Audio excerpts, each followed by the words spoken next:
After some trouble, a certain degree of quiet was restored, and the chief addressed us in a speech of great length and very nearly resembling the one delivered in the canoes, with the exception of that the Anamumus were now somewhat strenuously insisted upon than the Lamalamas. We listened in profound silence until the conclusion of his harangue, when Captain God replied by assuring the chief of his eternal friendship and goodwill, concluding what he had to say by a present of several strings of beads and a knife. At the former, the monarch, much to our surprise, turned up his nose and with some expression of contempt. But the knight gave him the most unlimited satisfaction, and he immediately ordered dinner. This was handed in the tent over the heads of the attendants.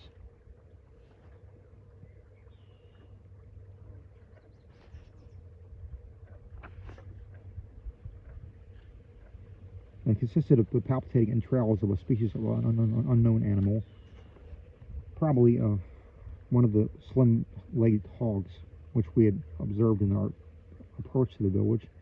Seeing us at a loss of how to proceed, he began, by way of setting us an example, to devour yard after yard of the enticing food, until we could positively stand it no longer.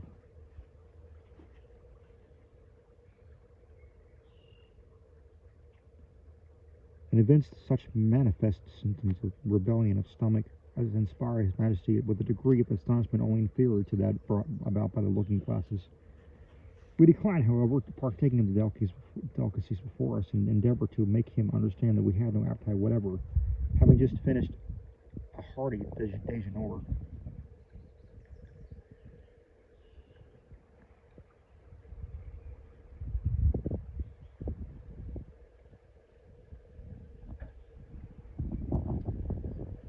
When the monarch had made an end of his meal, we commenced a series of cross-questionings in every ingenious manner we could devise, with any view of discovering what were the chief productions of the country and whether any of them might be turned to profit.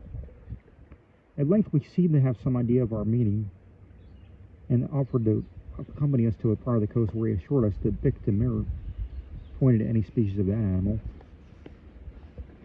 was found to be in great abundance. We were glad of this earliest opportunity of escaping from the oppression of the crowd, and signified our eagerness to proceed. We now left the tent, and accompanied by the whole population of the village, followed the chief to the southeastern extremity of the island, not far from the bay where our vessel lay at anchor. We had here for about an hour, until the 4 canoes were brought round by some of the savages to our station. The whole of our party was then getting into one of them. We were paddled along the edge of the reef before mentioned, and of another still farther out, where we still saw a farther greater quantity of Vic de Mir,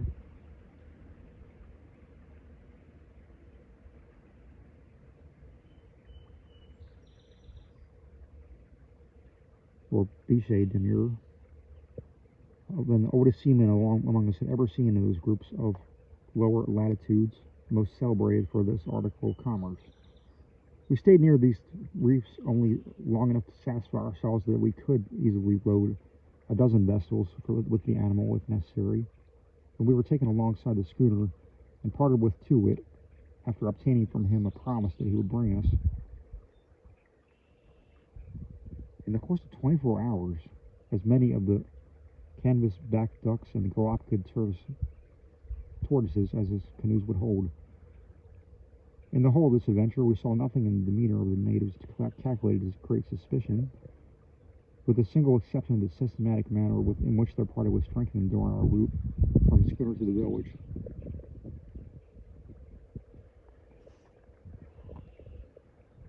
The chief was as good as his word, and we were soon plentifully supplied with fresh provisions. We found the tortoises as fine as we had ever seen, and the ducks surpassed our best species of wild fowl, being exceedingly tender, juicy, and well flavored.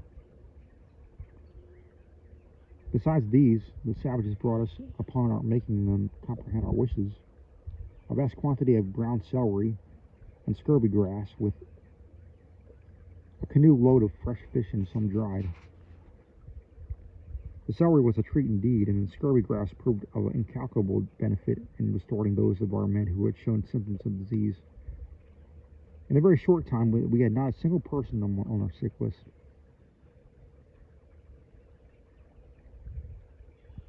We had also plenty of other kinds of fresh provisions, among us which may be mentioned a species of shellfish, resembling the mussel in shape, with the taste of an oyster. Shrimps, too, and prawns were abundant, and the albatross and other birds' eggs with dark shells. We took in too a plentiful stock of the flesh of the hog, which I mentioned before. Most of the men found it a palatable food, but I thought it fishy and otherwise disagreeable. In return for these good things, we presented the natives with blue beads, brass trinkets, nails, knives, and pieces of red cloth, they being fully delighted in the exchange. We established a regular market on shore just under the guns of the schooner, where our barterings were carried on with every appearance of good faith and a degree of order which their conduct at the village of Clock had not led us to expect from the savages. Matters went on thus very amicably for several days, during which parties of the natives were frequently on board the schooner and parties of our men frequently on shore, making long excursions into the interior and receiving no molestation whatever. Finding the ease in which the vessel might be loaded with pick demure, owing to the friendly disposition of the islanders and the readiness with which they would render us assistance in collecting it, Captain Guy resolved to enter into negotiation with Too Wit for the erection of suitable houses in which to cure the article, and for the services of himself in tribe and gathering as much as possible, while he himself took advantage of the fine weather to prosecute his voyage to the southward.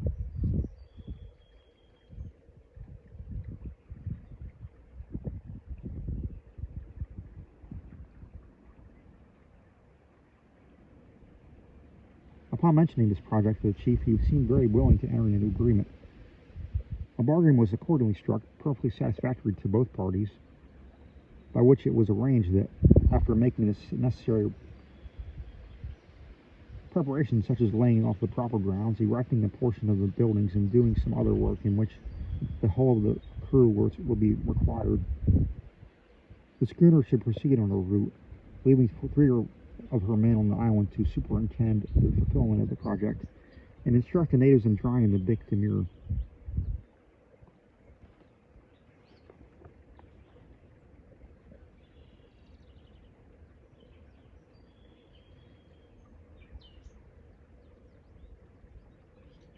In regard to terms, they were made to depend upon the exertions of the savages in our absence. They were to receive a stipulated quantity of blue beads, knives, and red cloth, and so forth, for every certain number of pickles of the pick demure, which should be ready on our return. A description of the nature of this important article of commerce and the method of preparing it may prove some interest to my readers or listeners, and I can find no more suitable place than this for introducing an account of it. The following comprehensive notice of the substances taken from a modern history of the voyage of the South Seas, quote, "Is that mollusca from the Indian seas, which is known to commerce by the French name bouche demure, a nice morsel from the sea. If I am not much mistaken, the celebrated Cuvier calls it Gasteropeda palmifera.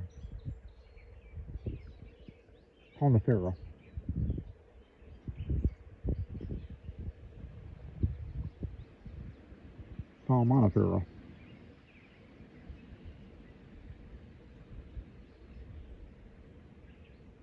It is abundantly gathered in the coasts of the Pacific Islands and gathered especially for the Chinese market, where it commands a great price. perhaps as much for their much talked of edible bird's nests, which are probably made up of the gelatinous matter picked up from a species of swallow from the body of these molluscae. They have no shell, no legs, nor any prominent part except an absorbing and excretory opposite organs, but by their elastic wings, they, like caterpillars or worms, they creep in shallow waters in which, when low, they can be seen by a kind of swallow, the sharp bill of which, inserted in the soft animal, draws a gummy and filamentous substance, which by drying can be brought into the solid balls of their nests. Hence the name of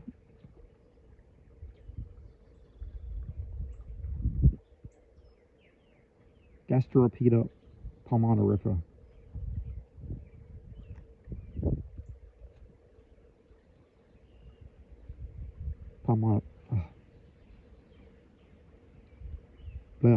Pulmonifera. This mollusca is oblong and of different sizes, from 3 to 18 inches in length, and I have seen a few that were not less than 2 feet long. They were nearly round and a little flattish on one side, which lies next to the bottom of the sea, and they are from 1 to 8 inches thick. They crawl up into the shallow water at particular seasons of the year, probably for the purpose of gendering, as we often find it in pairs. It is when the sun has the most power on the water, rendering it tepid, that they approach the shore, and they often go up in places so shallow that when the tides are receding, they are left dry, exposed to the heat of the sun. But they do not bring forth their young in the shallow water, so as they never see any of their progeny, and the full-grown ones are always observed coming in from deep water.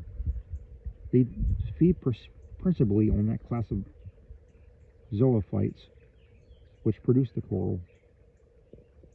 The Biche demure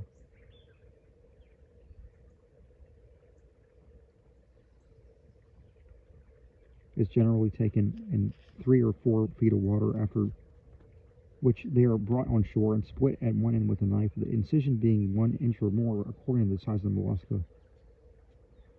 Through this opening, the entrails are forced out by pressure, and they are much like those of any other small tenant of the deep. The article is then washed and afterward boiled to a certain degree, which must not be too much or too little. They are then buried in the ground for 4 hours, and then boiled again for a short time, after which they are dried either by the fire or the sun. Those cured by the sun are worth the most, or 1 pickle, 133.5 pounds, can be cured that way. I can cure 30 pickles by the fire. When once properly cured, they can be kept in a dry place for 2 or 3 years without any risk. But they should be examined once every few months, say 4 times a year, see if any dampness is likely to affect them. The Chinese, as before stated, consider Biche demure a very great luxury, believing it wonderfully strengthens and nourishes the system, and renews that exhausted system of the immoderate voluptuary. The first quality commands the high price in Canton, being worth $90 a pickle. The second quality, $75. The third, $50. The fourth, $30. The fifth, $20. The sixth, $12. The seventh, $8.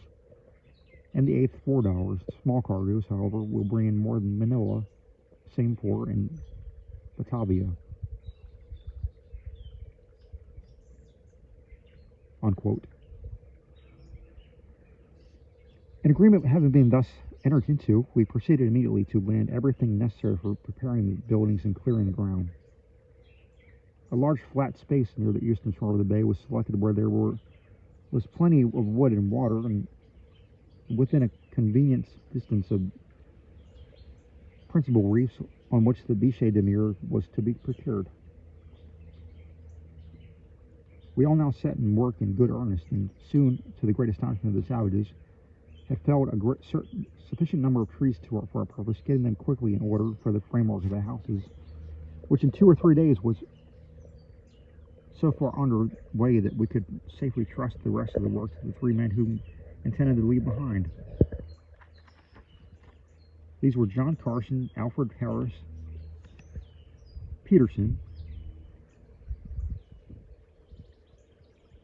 all natives of London, I believe, who volunteered their services in this respect.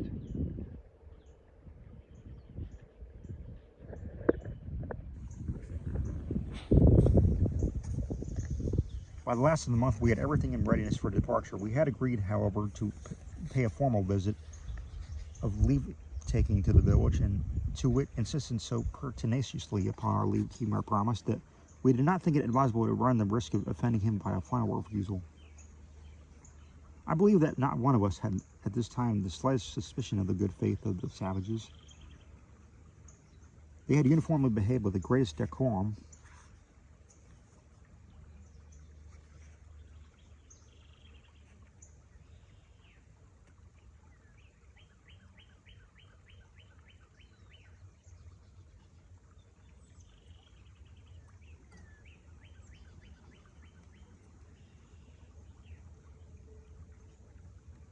aiding us with their alacrity in their work, offering us up their commodities, frequently without price, and never in any instance pilfering a single article, although the high value they set upon the goods we had with us was evident by the extravagant demonstrations of joy always manifested upon our making them a present. The women, especially, were the most obliging in every respect, and upon the whole, we should have been the most suspicious of human beings had we entertained a single thought of perfidy on the part of people who treated us so well. A very short while sufficed to prove that this apparent kindness of disposition was only the result of a deeply laid plan for our destruction, and that the islanders, for whom we entertained such inordinate feelings of esteem, were among the most barbarous, subtle, and bloodthirsty wretches that ever contaminated the face of the globe.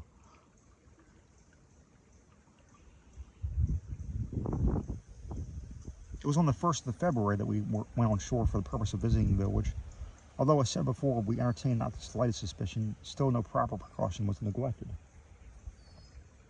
6 men were left on the schooner with instructions to permit none of the savages to approach the vessel during our absence, under any pretense whatever, and to remain constantly on deck.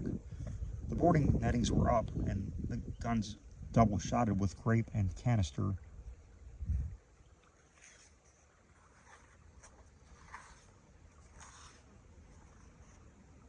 And the swivels loaded with canisters of musket balls. She lay, with anchors apeak, about a mile from the shore, and no canoe could approach her in any direction without being distinctly seen and exposed to the full fire of our swivels immediately. The 6 men being left on board, our shore party consisted of 32 persons in all. We were armed to the teeth, having with us muskets, pistols, and cutlasses. Besides, each had a long kind of seaman's knife, somewhat resembling the bowie knives now so much used throughout our western and southern country. 100 of the black-skinned warriors met us at the landing for the purpose of accompanying us on our way. We now noticed, however, with some surprise, that they were now entirely without arms, and upon questioning Too Wit in relation to this circumstance, he merely answered that Mati non we papa si, meaning that there were no need of arms where all were brothers. We took this in good part and proceeded. We had passed the spring and rivulet of which I before spoke, and were now entering upon a narrow gorge leading through the chain of soapstone hills, now among which the village was situated. This gorge was very rocky and uneven, and so that it was even without little difficulty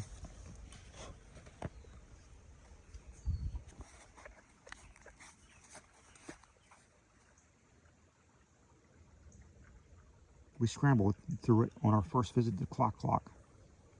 The whole length of the ravine might have been 1.5 miles, or probably 2 miles. It wound in every possible direction through the hills, having apparently formed, at some remote period, a bed of the torrent, in no instance proceeding for more than 20 yards without an abrupt turn.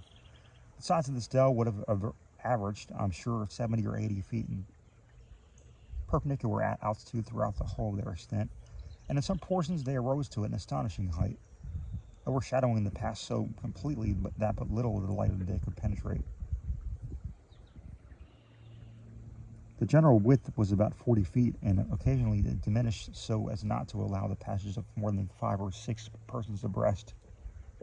In short, there could be no place in the world better adapted for the consummation of ambuscade, and it was no more natural that we should look more carefully to our arms as we entered upon it.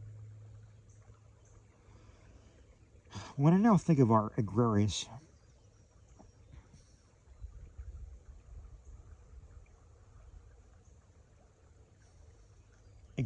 folly, the chief subject of astonishment seemed to be that we should have ventured upon under any circumstances so completely into the power of unknown savages as to permit them to march both before and behind us in progress through this ravine. Yet such was the order we so blindly took up, trusting foolishly to the forces of our party, the unarmed condition of Too-Wit and his men, the certain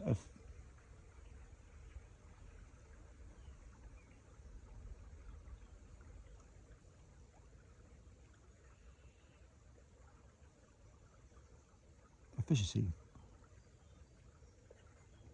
of our firearms, whose effect was yet a secret to the natives, and more all to the long-sustained pretension of friendship kept up by these infamous wretches. 5 or 6 of them went on before, as if to lead the way, ostentatiously busying themselves in removing the larger stones and rubbish from the path. Next came our own party. We walked closely together, taking care only to prevent separation, behind following the main body of the savages, observing unusual order and decorum. Dirk Peters, a man named Wilson Allan, and myself were of the right of our companions, examining as we went along the singular stratification of the precipice which overhung us. A fissure in the soft rock attracted our attention. It was about wide enough for one person to enter without squeezing, and extended back into the hill some 18 or 20 feet in a straight course.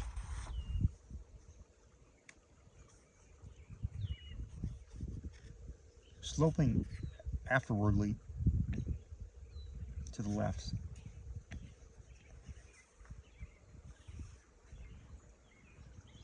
The height of this opening, as far as we could see into it from the main gorge, was perhaps 60 or 70 feet. There were 1 or 2 stunted shrubs growing from the crevices, bearing a species of filbert, which I felt some curiosity to examine, and pushed in briskly for that purpose, gathering some 5 or 6 of the nuts at a grasp, and then hastily retreating. As I turned, I found that Peters and Allan had followed me. I desired them to go back, as there was not room for 2 persons to pass, saying that they should have some of my nuts. They accordingly turned, and were scrambling back, Allan being close to the mouth of the fissure.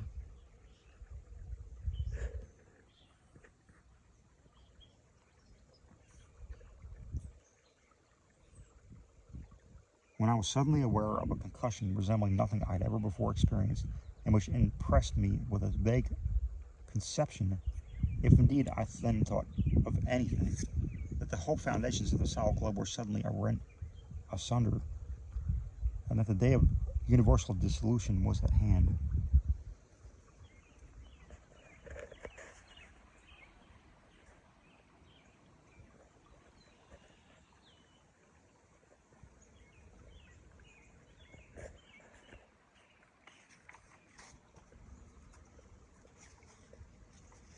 As soon as I could collect my scattered senses, I found myself nearly suffocated and groveling in utter darkness among a quantity of loose earth, which was also falling upon me and heavily in every direction, threatening to bury me entirely. Horribly alarmed at this idea, I struggled to gain my feet and at last succeeded. I then remained motionless for some moments, endeavoring to conceive what had happened to me and where I was. Presently I heard a deep groan just at my ear, and afterwards the smothered voice of Peters called me for aid in the name of God. I scrambled 1 or 2 paces forward when I fell directly over the head and shoulders of my companion, who I so soon discovered was buried in a loose mass of earth as far as his middle, and struggling desperately to free himself from the pressure. I tore the dirt from around him with all the energy I could command, and at length succeeded in getting him out. As soon as we had sufficiently recovered from our fright and surprise to be capable of conversing rationally, we both came to the conclusion that the walls of the fissure in which we had ventured had, by some convulsion of nature, or probably from their own weight, caved in overhead, and that we were consequently lost forever, being thus entombed alive. For a long time we gave up supinely to this most intense agony and despair, such as cannot be adequately imagined by those who have never been in a similar position. I firmly believe that no incident ever occurring in the course of human events is more adapted to inspire the supremest in mental and bodily distress than a case of like our own of human inhumation. The blackness of darkness which envelops the victim, the terrific oppression of lungs, the stifling fumes from the damp earth, unite with the ghastly considerations that we are beyond the remotest confines of hope, and that such is the allotted portion of the dead, to carry into the human heart a degree of appalling awe, and a horror not to be tolerated, never to be conceived.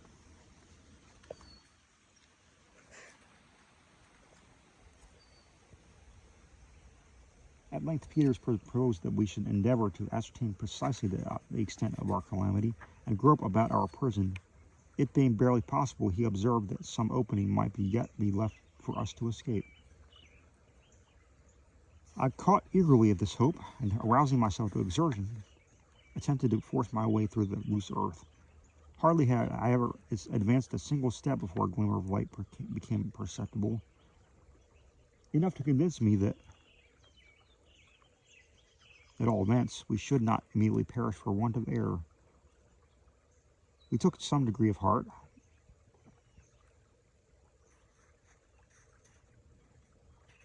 and encouraged each other to hope for the best.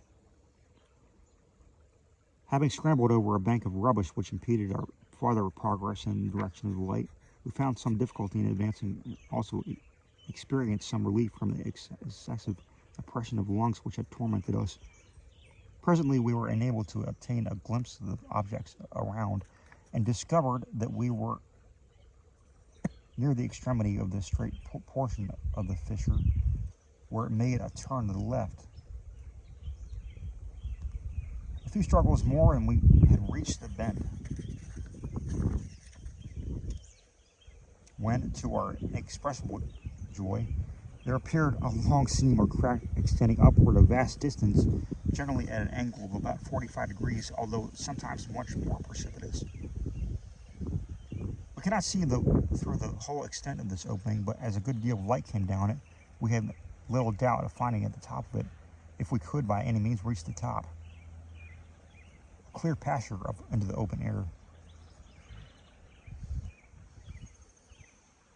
I now called to mind that 3 of us had entered the fissure from the main gorge, and that our companion Allan was still missing.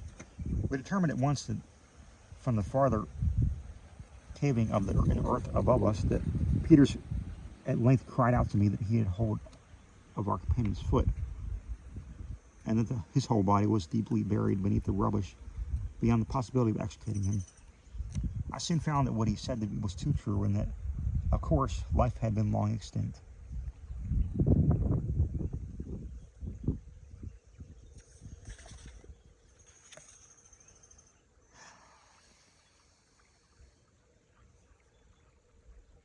With sorrowful hearts, therefore, we left the corpse to its fate, and again made our way to the bend. The breadth of the seam was barely sufficient to admit us, and after 1 or 2 ineffectual efforts at getting up, we once more began to despair. I have before said that the chain of hills through which ran the main gorge was composed of a species of soft rock resembling soapstone. The size of the cleft we were now attempting to ascertain was of the same material, and so excessively slippery, being wet, that we could get but little foothold upon it even in their least precipitous parts, in some places when the ascent was nearly perpendicular.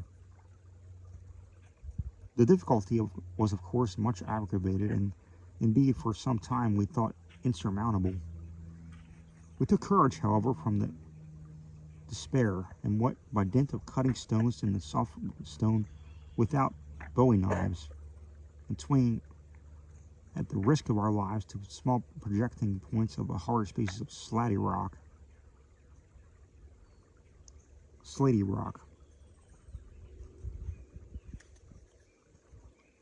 which now and then protruded from the general mass, and we at length reached a natural platform from which was perceptible a patch of blue sky. At the extremity of the thickly wooded ravine. Looking back now with somewhat more leisure at the passage through which we had thus far proceeded, we clearly saw from the appearance of its size that it was late formation, and we concluded that the concussion, whatever it was, which had so unexpectedly overwhelmed us, had also at the same moment laid open this path for escape. Being quite exhausted with exertion, and indeed so weak that we were scarcely able to stand or articulate, Peters now proposed that we should endeavor to bring our companions to the rescue by firing the pistols which remained in our girdles.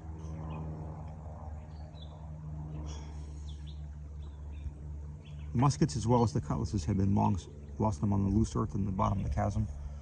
Subsequent events proved that had we fired, we should have sorely repented it, but luckily a half suspicion of foul play had by this time arisen in my mind, and we forebore to let the savages know of our whereabouts.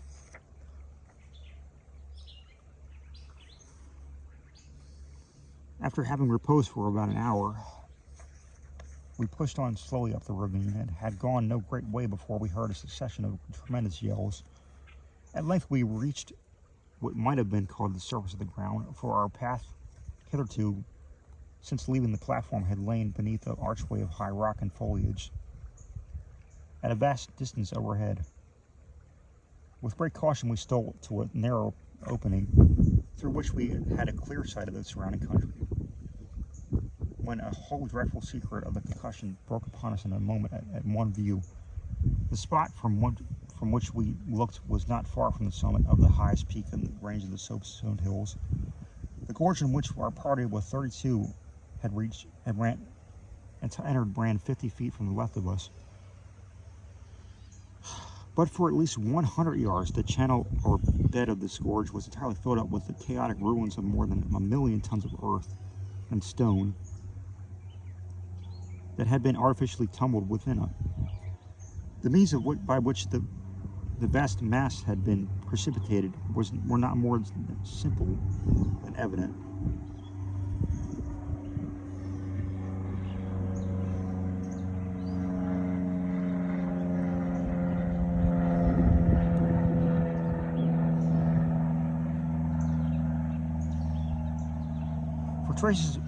For sure, traces of the murderous work were yet remaining, and several spots along the top of the eastern side of the gorge, where we're now on the western, might be seen stakes of wood driven in the earth. In these spots of the earth had not given way, but throughout the whole extent of the face of the precipice from which the mass had fallen, it was clear from marks left in this soil resembling those made by the drill of the rock blaster, that stakes similar to those we saw standing had been inserted, and not more than a yard apart, for the lengths of perhaps 300 feet, and ranging at about 10 feet back from the edge of the gulf. Strong cords of grapevines were attached to the stakes still remaining on the hill, and it was evident that such cords had also been attached to each of these other stakes.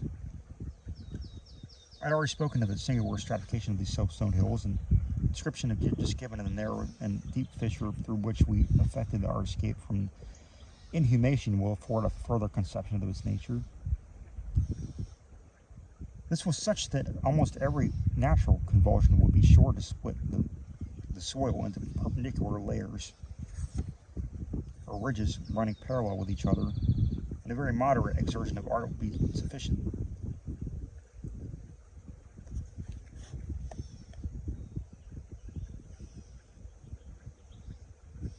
For effecting the same purpose. Of this stratification, the savages had availed themselves to accomplish their treacherous ends. There can be no doubt that by the continuous line of stakes, a partial rupture of the soil had been brought about, probably to the depth of 1 or 2 feet, when by means of a savage pulling at the ends of each of the cords, these cords being attached to the top of the stakes and extending back from the edge of the cliff, a vast leverage power was obtained, capable of hurling the whole face of the hill upon a given signal into the bosom of the abyss below.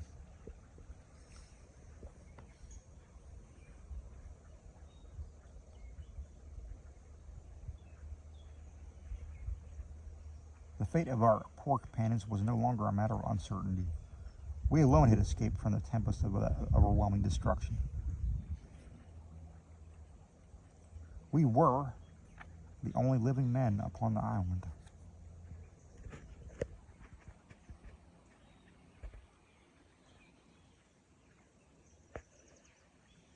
The only living white men upon the island.